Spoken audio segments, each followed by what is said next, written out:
اپنے ہی رینجرز کے اوپر گاڑی چڑھا دیتے ہیں, الزام پی ٹی آئی کے اوپر لگاتے ہیں. کوئٹہ میں قتل ہوتا ہے صاحبو, زمان پارک میں بیٹھے ہوئے عمران خان کے اوپر 302 کی ایف آئی آر کاٹ دیتے ہیں. وزیر آباد میں عمران خان کے اوپر حملہ کرتے ہیں, جان لینے کی کوشش کرتے ہیں, وہ بچ جاتا ہے. اسے زخمی ہونے پہ نہ صرف لنگڑا کہتے ہیں بلکہ صاحبو اس کی ایف آئی آر نہیں کاٹتے. اور جس کو ظالم نے مارا, جو مظلوم ہے عمران خان, اسے کہتے ہیں تو چل کے تو لاہور سے اسلام آباد عدالت میں پیش ہوگا. جو ظالم ہے اسے پناہ دیتے ہیں, اسے کھانا کھلاتے ہیں, اسے بریانی دم پخت, اسے پتہ نہیں کیا کیا کھلاتے ہیں, اور اسے ویڈیو لنک کے اوپر جو ہے وہ عدالت میں پیش کرتے ہیں. جو صحیح سلامت ہے اور ظالم ہے, جو مظلوم ہے, جو زخمی ہے, اس کو لنگڑا کہہ کے کہتے ہیں تو معذور ہو کے بھی عدالت میں آئے گا. اور جب وہ اپنی جان بچانے کے لیے سر کے اوپر کوئی چیز رکھتا ہے تو کہتے ہیں یہ بزدل ہے. یہ وہی لوگ ہیں جو کہتے تھے سائفر نہیں آیا, فلاں چیز نہیں ہوئی. آج اسی سائفر کو وجہ بنا کے ثابت ہوا کہ سائفر تھا, رجیم چینج ہوا تھا, یہ ان کے سامنے لیٹے تھے. عمران خان نے ایبسلیوٹلی ناٹ کہا تھا, عمران خان ڈٹا تھا, اس نے افغانیوں کو مروانے کے لیے اڈے نہیں دیے تھے. عمران خان کسی کا پٹھو نہیں بنا تھا, روس کا دورہ خود ارینج کیا, اوپر سے دوگلی پالیسی کی اور امریکہ کو کہا کہ یہ ہماری بات نہیں مانتا. جنرل فیض حمید عمران خان کے ساتھ بھی تھا, اوپر سے جنرل باجوہ کو ایکسٹینشن چاہیے تھی اور ادھر نون لیگ کے ساتھ ملے ہوئے تھے. تو یہ ایک ایسا گورکھ دھندا ہے ملٹری اسٹیبلشمنٹ جو لوگوں کی سمجھ میں نہیں آ رہا تھا, اب ان لوگوں کی سمجھ میں آ چکا ہے. تو لہٰذا آرٹیکل 6 کا مطالبہ کیا جا رہا تھا کہ عمران خان کو سائفر کیس میں سزائے موت دلوانے کی کوشش کی گئی, لیکن سائفر سامنے آنے کے بعد عمران خان سرخرو ہو چکے. اب یہ سزائے موت باجوہ کو اور فیض حمید کو ہونی چاہیے, اور غداری کرنے والوں پر آرٹیکل 6 لگنا چاہیے. ہماری جان جاتی ہے تو جائے, لیکن بولیں گے, باقی لوگ بھی بولیں گے, انٹرنیشنل میڈیا دیکھے گا کیا ہو رہا ہے. ہمیں اپنے اراکین اسمبلی پر فخر ہے کہ انہوں نے ہمارا ساتھ دیا. علیمہ خان صاحبہ جو ہیں وہ انہوں نے بیان دیا ہے. صاحبو پھر آپ دیکھیے کہ ساتھ میں جمعے کو احتجاج کی کال دی ہے سہیل افریدی نے, اور اب یہ کام رکنے والا نہیں, تھمنے والا نہیں. یہ مزاحمت کریں گے, یہ کرتے رہیں گے. آپ سلمان اکرم راجہ, اعتزاز احسن سامنے آئے, دیگر لوگوں کی پریس کانفرنس سنیں اور دیکھیں تو اس سے پتہ چلتا ہے کہ پی ٹی آئی نے اب کمر کس لی ہے. تمام لوگ جو ہیں وہ حرکت میں آ چکے ہیں. جمعے کو جو احتجاج کی کال ہے اس میں کہا گیا کہ اپنے تمام ایم پی ایز کو جمعے کے دن ہر شہر میں احتجاج کی ہدایت کرتا ہوں. ہمارا رویہ آنے والے منگل کو مزید سخت ہوگا. پورا پاکستان دیکھے گا کہ ہمارے درمیان اب کوئی اختلاف نہیں, بھرپور مزاحمت ہوگی. سائفر کے نتیجے میں رجیم چینج نے پاکستانیوں کو تباہ و برباد کیا ہے. نفرتیں بڑھتی جا رہی ہیں. سہیل افریدی کے باقول کے پی کے لوگوں کو دیوار سے لگانے کی کوشش کی جا رہی ہے. اس سے نقصان پاکستان کا ہوگا. اس سے پہلے بھی ہو چکا ہے. اگر یہ ایک صوبے کے وزیر اعلیٰ اور اس کی کابینہ کے ساتھ یہ رویہ اپنا سکتے ہیں تو عام آدمی کے ساتھ کیا کرتے ہوں گے. وزیر اعلیٰ کے پی کے سہیل افریدی کا بیان. میں نیا پاکستان کے اوپر جو حسنین ہیں ان کی کچھ ویڈیوز دیکھ رہا تھا, تو وہاں پہ جو لوگ آئے تھے وہ کہہ رہے تھے کہ آج یہ سہیل افریدی آئے ہیں, دیگر لوگ آئے ہیں, خان کی بہنیں ہیں, ہم اپنے مرشد کو ملنے آئے ہیں, ہمیں روک دیا ہے, اب ہم یہاں سے واپس نہیں جائیں گے. یہ روز روز یہاں آنا اور پھر واپس چلے جانے سے بہتر ہے کہ یا تو جان دے دیں یا اپنے حصے کا کام کریں. تو جو میں نے لوگوں کے رویے, لوگوں کے جذبات, احساسات اور چیزیں دیکھی ہیں, یہ چنگاری آج بھی موجود ہے. اگر کوئی ان کو لیڈ کرنے والا ہو تو یہاں سے یہ جو لاوا پکا ہے, اس سے کچھ فائدے آئین اور قانون کی روشنی کے اندر رہتے ہوئے, شرعی حیثیت کے اندر رہتے ہوئے بہتری لائی جا سکتی ہے. عمران خان کو, اس نظام کو, اس سیاست کو, ریاست کو, آئین پاکستان کو, ان عدالتوں کو, صحافیوں کو, میڈیا کو آزادی دلوائی جا سکتی ہے. اور وہ آزادی کسی بھارت سے, کسی چین سے, امریکہ سے نہیں چاہیے. پاکستان کو اپنے ہی ملک کے اندر باڑ لگا کے بیٹھے ہوئے ملٹری اسٹیبلشمنٹ فوج سے چاہیے, جرنیلوں سے چاہیے. اب دیکھتے ہیں کہ یہ آزادی کب ملے گی, کیسے ملے گی, کون کس کو کتنا مارے گا. تحریک انصاف کو کسی کا باپ بھی ختم نہیں کر سکتا. یہ کہتے ہیں کہ ہمارے پارلیمنٹرین پر سیدھی گولیاں چلائی گئیں. خیبر پختونخوا کے عوام یہ سب دیکھ رہے ہیں. عمران خان کی بہنیں تو سیاسی نہیں.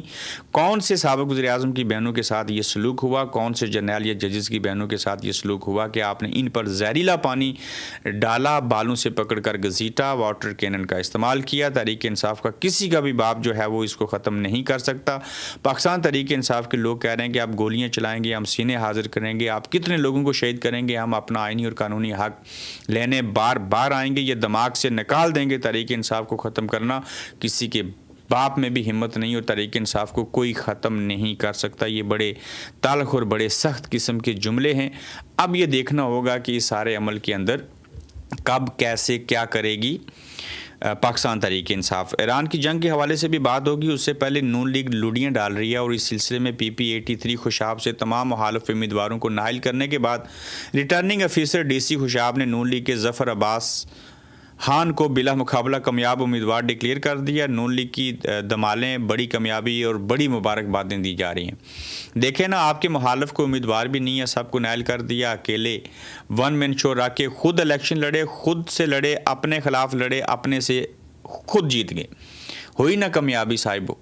تو ابھی یہ پیپلز پارٹی اور بلاول کو جو کہا جا رہا ہے 18ویں آئینی ترمیم, اس کے اندر صوبوں کا معاملہ اور چیزیں کرنی, استعفیٰ دے دو, میں فیلڈ مارشل ہوں, میں استثناء رکھتا ہوں, میں صدر پاکستان بن جاؤں, میں کسی کو خلیفہ بنا دوں, میں 12 صوبے بنا دوں. میں آج بھی مانتا ہوں 12 صوبے بنانا اچھی بات ہے, بننے چاہیے, روزگار آئے گا, لاکھوں ملازمین ہوں گے, عوام کے اندر بہتری آئے گی, عوام کے جو حقوق اور فرائض ہیں وہ آسانی سے پورے کیے جا سکیں گے. لیکن یہ بات کون کر رہا ہے, کیوں کر رہا ہے, اس کے پیچھے نیت اور ارادے کیا ہیں, وہ تو بڑے غلط ہیں.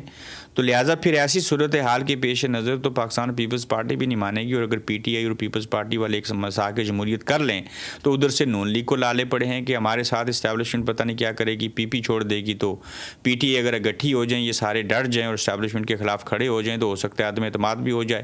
اور جب دیکھے اسٹیبلشمنٹ کہ نون لیگ کچھ کر بھی نہیں رہی اور پیپلز پارٹی اور PTI والے اکٹھے ہو گئے ہیں, یہ چیزیں اس طرف چلی گئی ہیں, تو ہو سکتا ہے نہ رہے بانس نہ بجے بانسری. تو فیلڈ مارشل جو صدر بننا چاہتے ہیں وہ کل مارشل لا لگا دیں. ویسے تو مارشل لا پہلے سے ہے, تو پھر یہ سارے لوگ کیا کریں گے, یہ بڑا اہم سوال ہے. تو سب کو اپنی فکر پڑی ہے. ایران کے دورے جاری ہیں اور وفاقی وزیر داخلہ محسن نقوی دورہ ایران کے اوپر ہیں, اور وفاقی وزیر داخلہ محسن نقوی تہران روانہ ہوئے. ایرانی میڈیا کے مطابق اور محسن نقوی ایران امریکہ مذاکرات پر ایرانی قیادت سے ملاقات کریں گے. وفاقی وزیر داخلہ ایک ہفتے میں دوسرا دورہ ایران کا ہے. ایرانی میڈیا کے بقول دیکھتے ہیں پاکستان ثالثی کا کردار ادا کر سکتا ہے یا نہیں. ٹیکسز کی صاحب و پاکستان کے اندر بھرمار ہے. اس سے پہلے بجلی مہنگی ہوئی, پھر بجلی آتی بھی نہیں, گرمی بے انتہا ہے, کسانوں سے برا سلوک ہے, عام عوام سے برا سلوک ہے, پیٹرول کی قیمتیں, ڈیزل کی قیمتیں ہم نے بڑھا دی ہیں. بل اتنا زیادہ نہیں جو ادا نہ ہو سکے, مگر ذرا ریاستی لوٹ مار کا جو ملاحظہ ہے میں آپ کے سامنے رکھوں, اگر آپ اس کو دیکھیں تو گیس کی قیمت 300 روپے, فکس چارجز 600 روپے, 300 روپے کی گیس استعمال پرچی ST استعمال پر GST جو ہے وہ 169 روپے, یعنی 1110 کے بل میں 769 روپے جگہ ٹیکس ہے. یہ ہے تجربہ کار فوجیوں کی بنائی ہوئی وہ IFCF, یا پتہ نہیں اس کا کیا نام ہے. اور آپ دیکھ لیں کہ 769 روپے جو ہیں 1110 روپے میں سے ٹیکسز لگائے جا رہے ہیں. یہ قوم کیا کرے گی, یہ کس طرف جائے گی, یہ چیزیں کیسے جو ہے وہ بہتر ہوں گی. آزاد کشمیر کے انتخابات کے حوالے سے آج کے دوسرے ایپیسوڈ میں بات کروں گا کہ وہ کن انتخابی فہرستوں کے اوپر ہوں گے. 9 جون کو جوائنٹ عوامی ایکشن کمیٹی احتجاج کرنے جا رہی ہے.